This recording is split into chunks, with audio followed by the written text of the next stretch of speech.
This episode is sponsored by the Red River Turning Company, creating one-of-a-kind handcrafted pens from the wood of historical and spiritual landmarks. Writing with the pens of the Red River Turning Company is like holding a piece of history and writing the future. Go to redriverturning.com to see these beautiful hand-turned pens every poet and writer would do well to own. Away, away, no feast today. My Father's house is weeping. David Taylor is a professor of theology and culture at Fuller University in Houston, Texas. His work centers on revitalizing the church through the creative arts. David has written and edited several books, including his most recent, The Theater of God's Glory, Calvin, Creation, and the Liturgical Arts. In 2016, David produced a short film on the Psalms with Bono and Eugene Peterson. He has lectured widely on the arts in both academic and popular settings in the United States and abroad. I recently had a conversation with David about his work with Bono and Eugene Peterson, as well as his perspective on the relationship between artists and the church. David's thoughts on this essential and sometimes difficult partnership reveal his deep love for both the church and the realm of the arts. Patrons of the podcast can enjoy an additional interview with David Taylor at patreon.com/makersandmystics. This is Season 4, Episode 5, A Theology of Art with David Taylor. Well, David, thank you so much for joining me on Makers and Mystics. I'm excited to have you on the show. Thank you for having me. Well, why don't we start by telling us a little bit about who you are and about the work that you're doing? I'd be happy to. I was born and raised in Guatemala City. My parents were missionaries. I have two sisters. My parents put us in an Austrian school, so we spoke English at home, Spanish with our friends, German at school. And that, I think, at a very early age formed kind of an international, multicultural sense of the world. My mother was a concert pianist, so the only form of music that I could listen to when I was a kid was my mother playing the piano. My father was a seminary professor by day, but an orchid tender and a sailor by night, as it were. He built a sailboat with a friend, and he tended 200 orchids in his backyard. So my parents inculcated in us an appreciation for the aesthetic and artistic dimension of life. Moved to the States, eventually went to the University of Texas at Austin, studied international relations, landed at Regent College for seminary. So I got an MA in theology and a THM in New Testament, and then ended up back in Austin, was a pastor for 10 years, got my doctorate at Duke Divinity School with Jeremy Begbie, and I've been with Fuller Seminary for the last 4 years, teaching theology and worship and things related to the arts. My wife, Phaedra, is a visual artist. I love the work that she makes, and we have two kids, Blythe and Sebastian, and we live in Houston, Texas. Well, there are so many things that I'm excited to talk to you about because the work that you're doing in the arenas of faith and art are so close to the work that's meaningful in my own life. We could almost just point in a direction and anywhere we land would be a great conversation. But I think a good place to start would be the short film you did on the Psalms, where you brought together Eugene Peterson, who is the translator of the Message version of the Bible, with Bono, whom most of us, of course, would know as the lead singer of the band U2. And I'd love to hear you talk some about what motivated you to bring Bono together with Eugene Peterson and what this documentary on the Psalms is all about. Well, the original impetus or the occasion for the idea is a little bit curious. I actually had a dream one night, and in that dream, Bono and Eugene were talking on the Psalms. I'm not a diehard U2 fan, so I was surprised by the dream. I woke up and I thought, well, that's a very interesting exchange and an interesting dream I just had. And wouldn't it be interesting if that actually happened? So one thing leads to another. And I called Eugene Peterson and talked to him. And it's a long and adventurous story of how it all came about. And I've written about it in several places. But long story short, he said yes. And then through a series of friends doing me favors, was able to get a letter to Bono's people. And long story short, eventually said yes. We could take our entire time talking about how this actually came about, or all the times that it nearly did not actually happen. Wow. That's amazing that it all sparked from the seed of a dream that you chased down, like literally a dream in the night. Literally was a dream. Well, I wanted to ask you, and by the way, I've seen the film and I think it turned out brilliant, and I think the conversations are very important, but I wanted to ask you why, because Eugene is more of a pastoral figure in some ways, or definitely a church leader. And then, of course, Bono, being the artist or the rock star that we know him, why do you feel that it's important to build bridges between artists and church? Well, at the very least, because we are all part of the body of Christ. So if I begin from an ecclesiological standpoint, I would say we're all members of one body, and we need to figure out how to be in relationship with each other. And artists are no more nor any less important to the body of Christ. And so they get to be in the mix as well. I guess the more interesting answer is that artists have over the years, the decades, the centuries, found themselves in a non-boring relationship to the church. And that's a way of saying artists have related to the church in a whole host of ways. There isn't only one way in which artists have related to the church. Some find a home in the life of the church very easily, and some find that home with greater difficulty. Some have existed more at the margins of the life of the church. So there isn't one story that describes that relationship. But inasmuch as Eugene is a church leader, somebody whose profession and vocation have resided at the center of the church, and Bono, who has existed more at the margins of the life of, say, local congregations, he would regard his band and crew as a kind of parish. But in terms of affiliation with a local congregation over the last 4 decades, he has lived more at the margins of that kind of life. I felt it was important to have them have a conversation together because I knew that there was a kind of relationship between them. There was a respect on both sides, and I knew that there was a friendship in the making. I knew they shared an interest in the arts. They shared an interest in the Psalms. They shared an interest in poetry. They shared an interest in the church having a prophetic voice within society. They both care about honesty before God, honesty before others. So there are a lot of things in common that they shared. I also knew that if there were anything good that could come from the world of the arts and the world of the church, it would arise out of relationship and more deeply out of friendship. And my hope, one of the many hopes that I had with the short film, is that observing their relationship on screen and a friendship that is marked by an affection, by respect, would encourage artists and church leaders to imagine that for themselves, and to know that the church has everything to offer the life and calling of artists. All the good that God has invested in the life of the church is at the disposal of artists as well as it is to anybody, and that the church has a great deal to gain from the unique gifts and perspectives and work that artists bring to the body of Christ. Not just within, say, a congregational context, it's worship and community and discipleship and mission, but the life of the church at large, the church as it might be described as the church scattered. So those are the kinds of things that I hope would come from it as a kind of case study, or a glimpse of a relationship that could replicate itself in other contexts. I'll wait for you beneath the willows. Well, I want to ask you a really broad question, but I'd love to hear your thoughts on what role do you feel the artist, and particularly the artist of faith, plays in the shaping of our culture? I could answer that in 3 ways.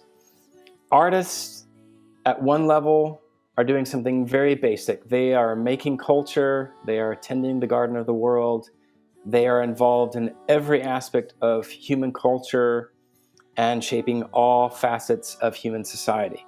The design of your shoes, the color of your shoes, your shorts, your pants, your shirt, your ties, your hats, your bling, your accessories, your computer, your phone, your coffee mug, your houses, your educational buildings, your hospitals, your sports commercial. I mean, you name it.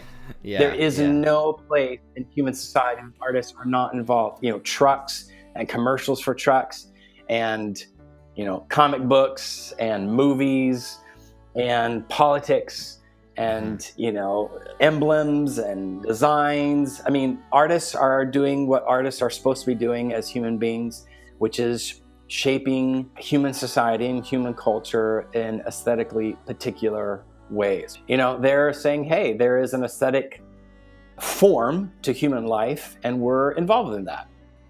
So that's the most fundamental and probably the most powerful ways in which artists are shaping the ways that humans exist in the world. A second, maybe more particular way in which certain kinds of artists are involved in shaping human culture is that they are both interpreting and forming.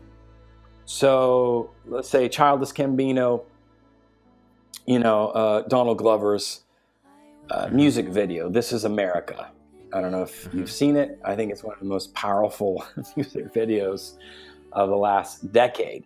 He is trying to reckon with violence in America, specifically within the African American community. And he is trying to make sense of violence both within, without, between, against, on behalf of violence. And so he's interpreting it. But in as much as his music video is an act of interpretation, of trying to make sense of something, he is then generating a work that is forming the way that a viewer now thinks about violence in America, violence within, the experience of an African American person in our society. So every act of interpretation is also an act of formation. So if let's say Kendrick Lamar wins a Pulitzer Prize for his album Damn. That album is also an act of interpretation. And now Kendrick Lamar gets a Pulitzer Prize. And all of the institutional inertia or esteem or position of value that a Pulitzer Prize endows a specific work of art like his then becomes something that shapes the institution of Pulitzer Prize or a Nobel Prize, right? A Nobel Prize for Literature given to Bob Dylan. The first time that is done now makes it more plausible for the Nobel Prize tradition to say work like his and not just high-end literary fiction matters in the world.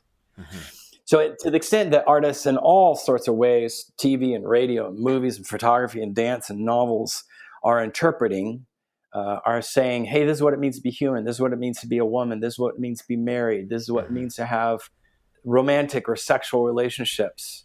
Those things over time are then forming the ways that human beings live in the world, making things more possible and more plausible. So that's a second way in which artists are shaping.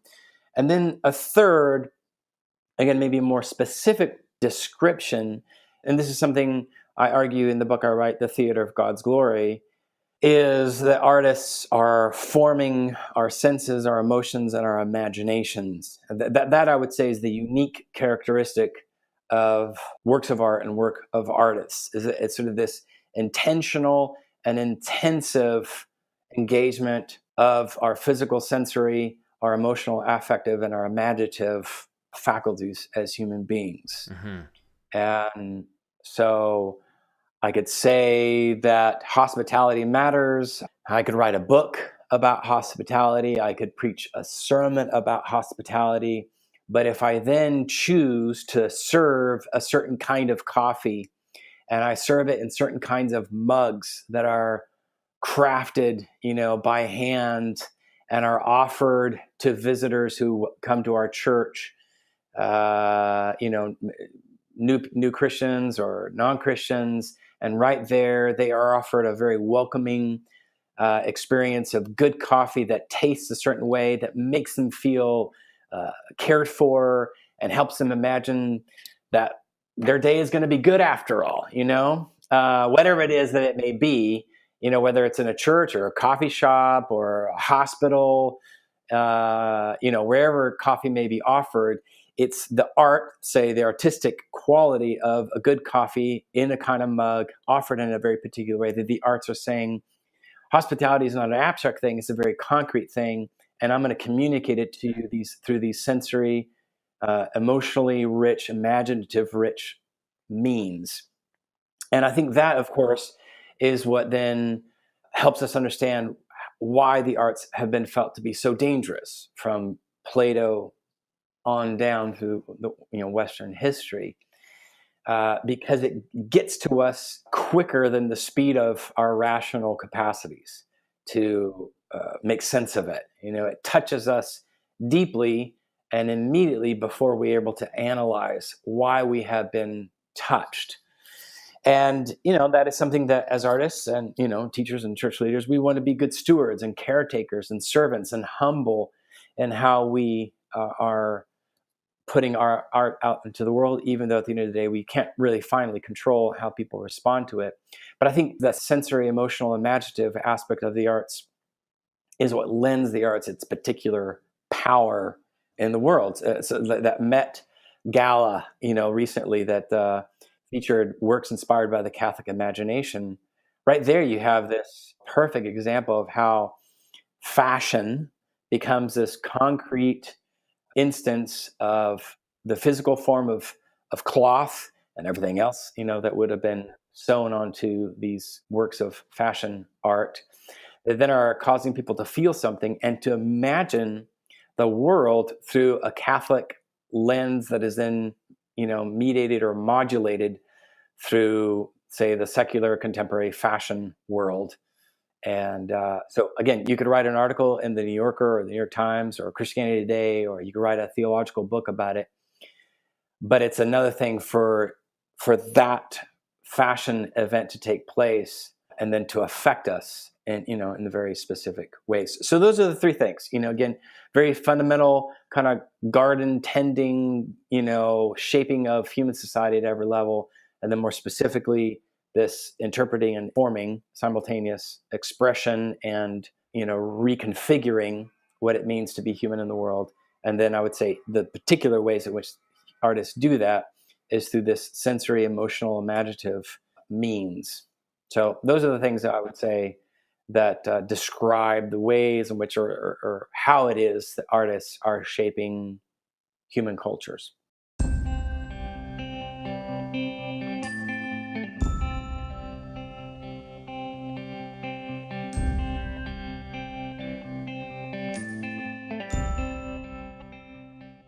What would you say then, I'm curious to know your perspective as a professor of theology. What can we do to facilitate growth in the relationship between artists and the church? Well, the first and most important thing is to have awesome podcasts. That I would say is the first. I think that's a great idea. And with that, I will end my conversation. I would say it's an all hands on deck effort, right? Everything matters. Yeah. It doesn't matter how small, how simple, how ordinary it feels. Every effort matters.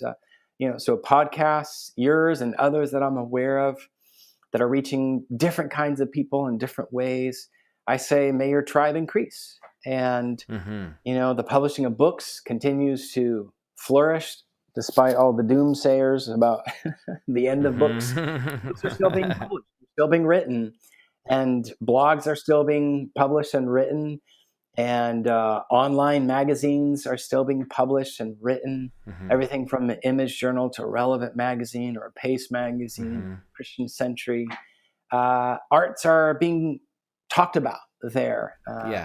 Interviews are happening where people get to know a particular person in a more careful way, and people get inspired by that. Christian colleges and universities, they have art departments, and people in English departments and biblical studies or theology departments, and they're teaching about this, and young people are going, getting inspired. And then there are schools, public schools, private schools, Christian schools, homeschool, co-ops. They're talking about the arts, and churches are doing very serious things with the arts with kids, and kids are getting inspired and thinking, well, I could grow up and be that. And then parents are becoming anxious about their children becoming a full-time ballet dancer, because that's a crazy world. But then pastors come along who've read a book like For the Beauty of the Church, and they say, hey, no, there's something good ahead here. Be not afeared. Your kid's going to be okay. And that's what happened with me. I had a family and our church say, hey, our 8-year-old son wants to be a ballet dancer. Can you help us? Can you walk with us? I said, absolutely. I'm happy to. And he's now, 17, 18 years old. So 10 years now. It's been wonderful to see that kind of relational partnership. And artists need to keep making work in the world, because nothing begets nothing, but something begets something. And you have no idea what your work may amount to, and you may not know until after you've gone on to your eternal reward, but it matters. And there are retreats that are happening at Lady Lodge or Image Journal's Glen Workshop or the Grunwald Guild. There are residencies and internships and conferences like the Q Conference. And I mean, it's everywhere, right? And then artists over the last 10, 20 years have gotten really excited, artists of faith, about social justice and how art can serve the purposes of God's justice and peace in the world. That's exciting. We want to encourage those initiatives. But I would say at bottom, the most important and effective thing that can be done is relationship. This is forming relationships that then hopefully lead to friendships. And sometimes those will happen between strangers. Sometimes it happens between a layperson and their senior pastor, or between artists of one congregation and another, or older and younger generations, Christians and non. Those will always be the best hope for the church's relationship to the arts within its life and as it exists within different societies around the globe. Is this the ways in which we, I hate to say it because it sounds so obvious, but the ways in which we love each other. Yeah. That's the most powerful way. That the best art always comes about through those kinds of relationships. Now, you could also say more specifically, some of the best art has inevitably come out of partnerships or relationships or networks, whether it's Paris in the 1920s and 30s, or, certain artistic ventures in New York City, or LA, or the boondocks, in Wyoming, or the middle of nowhere in Texas. It's artists coming there for 3 days or for 3 years, or hanging out in intentional ways. Good art has come inevitably out of those kinds of relational contexts. I do think the hope of the church resides in artists' abilities to love one another well, and to love the church well, to love their neighbors well, and church pastors and leaders and ministers and loving artists well. It doesn't mean you have to understand it all. You don't have to get it all. You don't even have to like it all, but you don't get to not love one another. And I think that's the thing that I found over the last 20, 25 years to be, consistently the most powerful thing for an artist, for the church, and the most likely way forward for productivity and for flourishing of artists of all kinds, in all different media, whether they're writing advertising jingles for Nike or serving coffee at a local coffee shop. Relationships, they're hard to come by. And they're much harder to sustain over time. And I know that because I was a pastor and I saw them rise and fall and form and fall apart. But it really does all come down to relationship and hospitality and mutual care and respect and a care-filled attention to one another. That's so good, man. I think that's the culmination of our interview right there. I think what you just now said. That's the mic drop, Well, I mean, yeah. But I guess it's almost a cliche to quote Van Gogh at this point now, but he's attributed to have said, the greatest form of art is to love people. Oh yeah, it is. It is, and it's what I told the Yeah. artists under my care when I was in Austin. I was like, whatever it is that you think you're supposed to be on about in the world as an artist, whatever kind of work, no matter how traditional or non-traditional or weird or cool or whatever it is, the one thing you all have a responsibility to do is to love your audience. And that doesn't Yeah, mean there's come on. one work that comes out of the love of your audience or one way in which you perform or show your work. But as a Christian, that is your fundamental obligation, is to love the people on whose behalf you are making your work. Whether you know them or not, you still have an obligation and an opportunity. Really, it's a get to, not just a have to, but it is a have to, but a good kind of have to. You get to love your audience. And when that is part of the software of your imagination, of your heart, of your bones, I promise you, good work will come of it. But even more so, not just good work, a truer version of you will be in the world. And that itself will be a winsome, potent testimony to the presence of Christ in the world.